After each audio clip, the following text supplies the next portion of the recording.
everyone, and welcome back to Pima Voices. My name is Savannah, and I'll be your host. Today, I'm connecting with Bobby Lane, who is commander with the Pima Community College Police Department, and we'll be discussing campus safety and everything around that. How are you doing today? I'm doing great. I'm happy to be here. Thank you, Bobby, so much for coming. I know we talked about you joining us a while back, so I'm excited that you're here in the studio with us today. Oh, yeah. I'm happy to be here. It's short notice. I mean, we want to be available. You reached out. We want to be part of the community. We are part of the community. We're coming. Thank you. Yeah, I will say you are part of the community. Wait a second. Yep. And so before we really get started, I know like the foundation, we participated with your guys' toy drive for the holidays. How did that go? You know what? It went great. So they actually did 2 toy drives for that event. So there was one at Desert Vista because there's a daycare on that campus. Mm-hmm. So there was Officer Lucero actually dressed up as Santa Claus for that one. Awesome. Yeah, You didn't tell us. We would have been there. it's funny. We got some photos of that stuff on social media, maybe I think our Instagram. Okay, yeah. And then we did another. We usually do another one, but at El Rio. There's a daycare on the El Rio campus for adult learning also.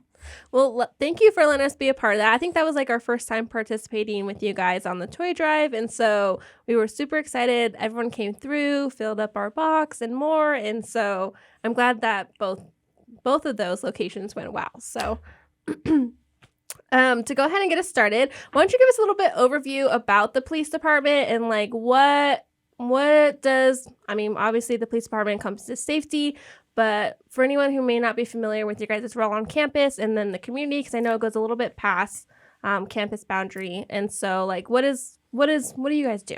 All right. So Pima College Police Department.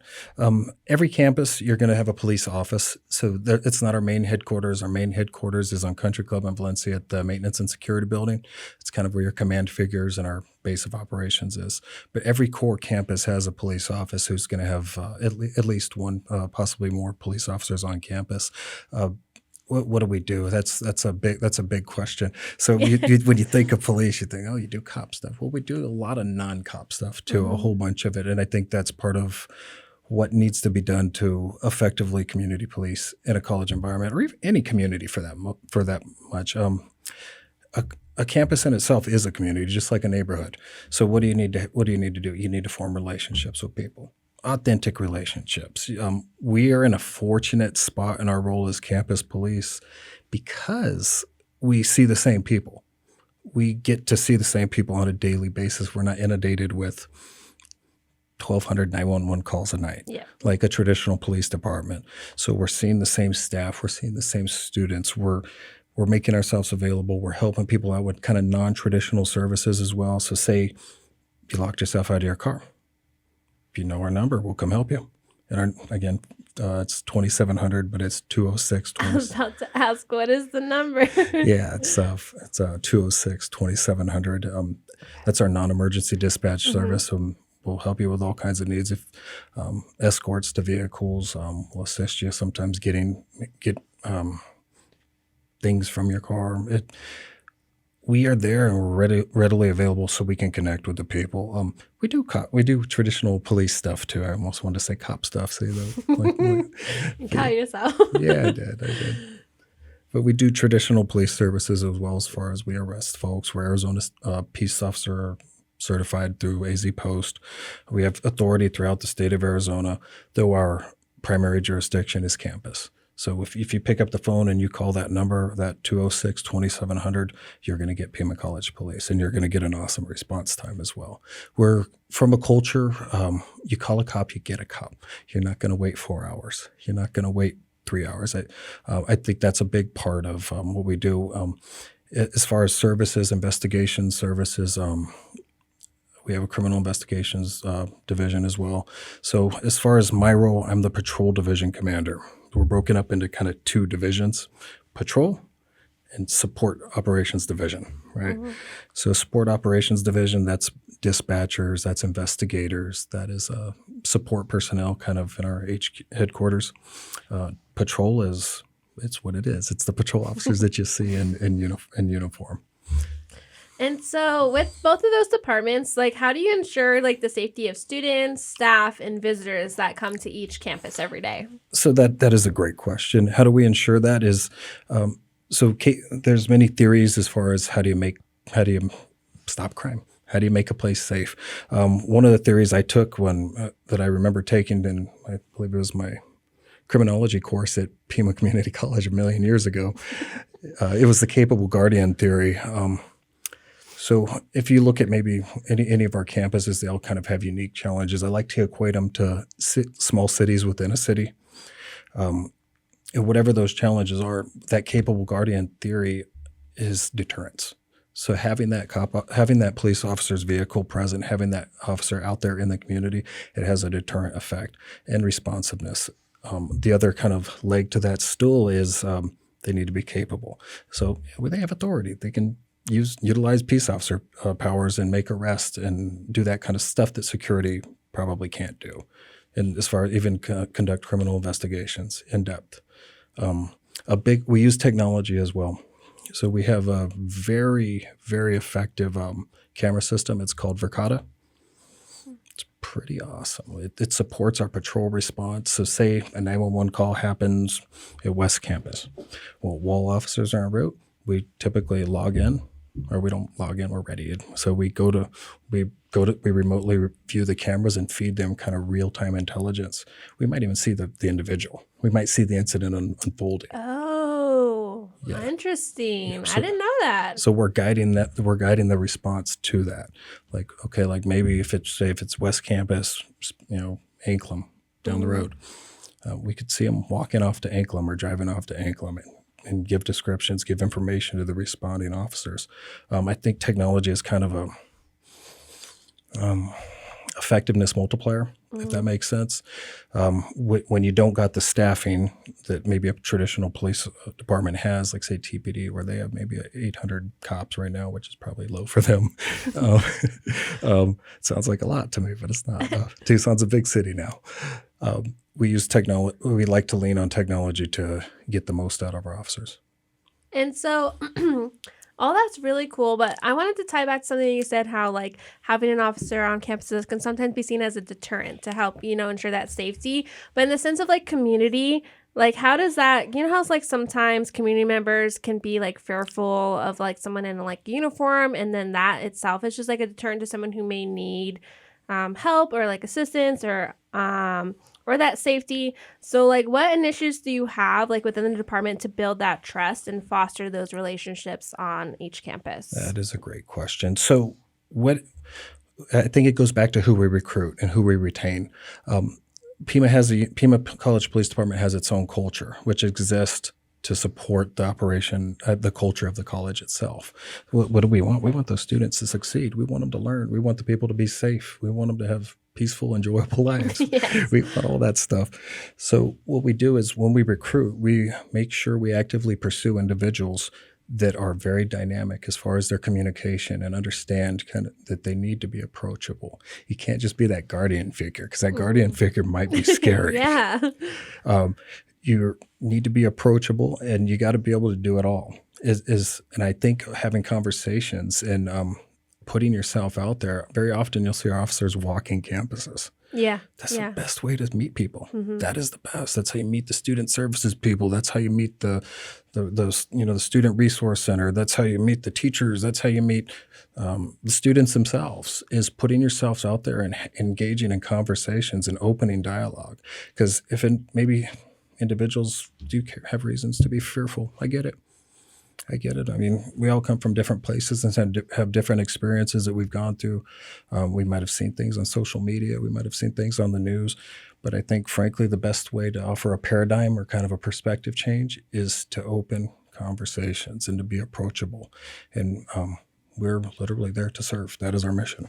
Yeah, I was going to say, at any place I've seen anyone on your team, like at an event or on campus, like they always say hello. How are you? Like there's never been a time where someone has like walked past me and not said hello. Yeah. So that's always nice. And then at any event, you guys are always like engaging with everyone. So you see it right then and there. Like I can see it. And so coming back to that, like building that relationship and trust within individuals on campus.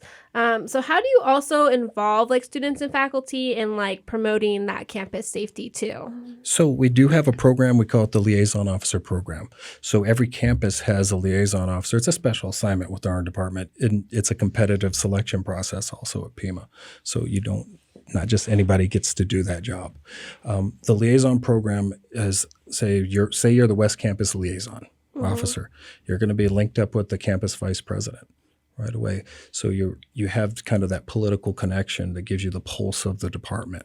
Okay, or I'm sorry, the campus. Like I said, every campus is unique. Everyone is kind of its own little city and has its own problems and its own things that are great about it.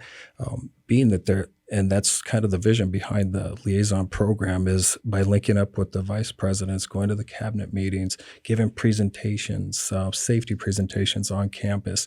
You can authentically kind of get the pulse of the department. I keep saying department. I don't know what's going on. Yeah, you get the pulse of the campus. Yeah, I get it. Yeah, yes. Campus. Because I think you can't effectively community police a community unless you understand the community. Because community policing is probably not going to look the same in every community because they're all different and have their own needs.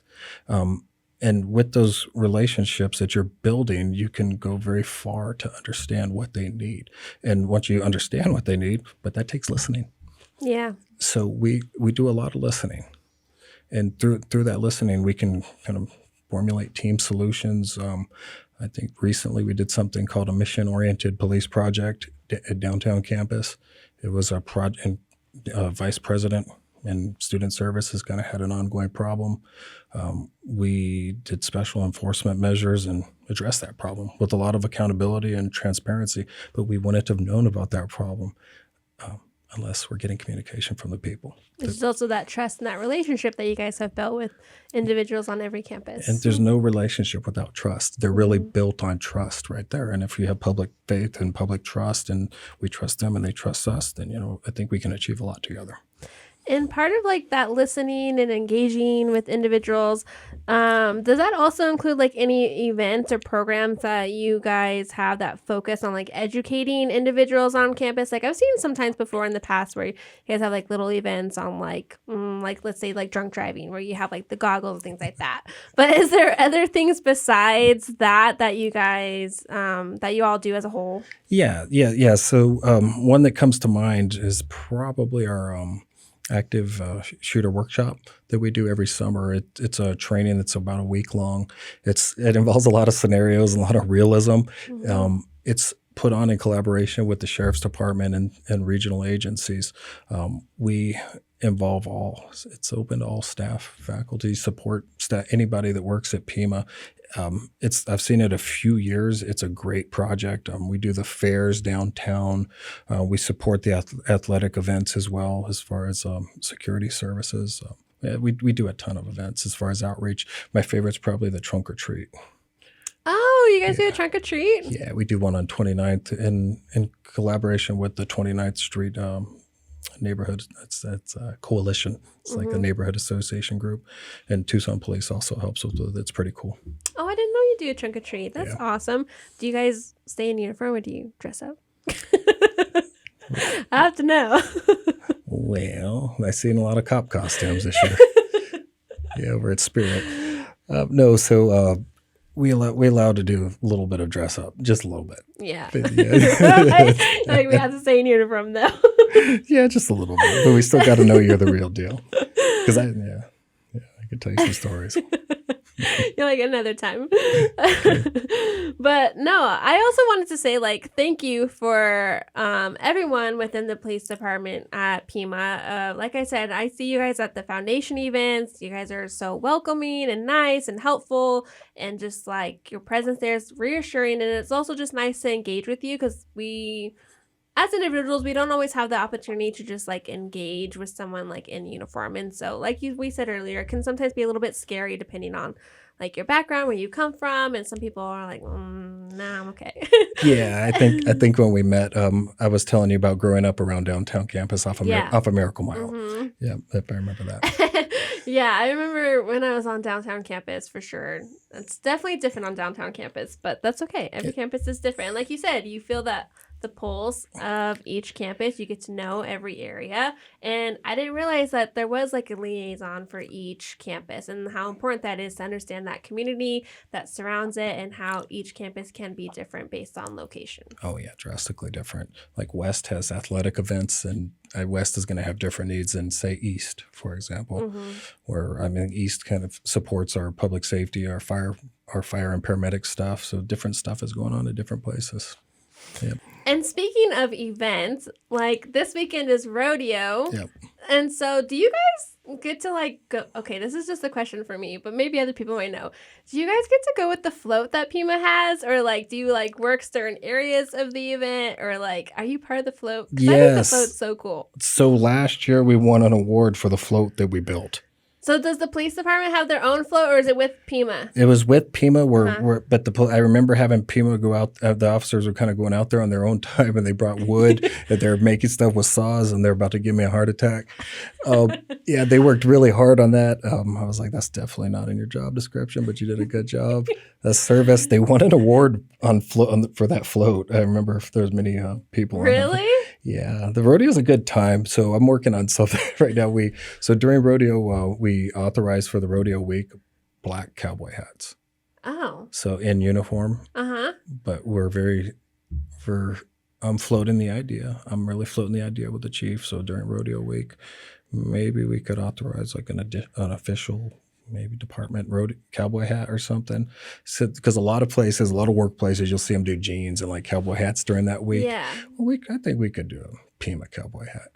Oh, that would be fun. Maybe. So when we're on campus this week and everyone's seeing cowboy hats, we can see maybe an officer with a cowboy hat added to your uniform. You might. And so we'll also see you at rodeo, and this is a big year too because it's the centennial of Tucson Rodeo, so that's pretty exciting. So do you think that there's gonna be more people at this rodeo, which also is important to have your team there as well? Yeah, certainly. The rodeo it's ingrained in Tucson's history. My family's been here since probably before the 20s, and rodeo is a big deal. I think it's definitely going to be a special event. I think it's going to be crowded. I think there's going to be a ton of people out there. I think it's going to be a good time for everybody. Well, thank you so much for you and your team and everyone who's involved with the Pima Community College Police Department, who ensures campus safety, who is there at events and on every single campus and just assisting. I know the foundation team appreciates your presence at events, and I'm sure many people on every campus appreciate your presence on every campus. So thank you for your service and your time and, being there. We appreciate it. Thank you. And was there anything else that you wanted to add today before we ended our session? No, I think you guys make it easy for us. I mean, we know there's ups and downs in our kind of career field, but this is our officers come from the community. We attended Pima. Yeah. We went here in 2000. We love our community. I mean, we know the people. We have history here. We're vested, so we're in it for the long haul, and that we're committed to kind of our mission. To be honest, we serve the people. We serve the public, our communities. Pima, we want to keep people safe. Sincerely. Thank you. I can't say it enough. Thank you. Thank you. Well, thank you again for coming by. And I'm going to say it one more time. Thank you again for your service and your time and keeping all of us safe. And for everyone else, I will see you all next week on a new episode. So until then, see you next time. Thank you.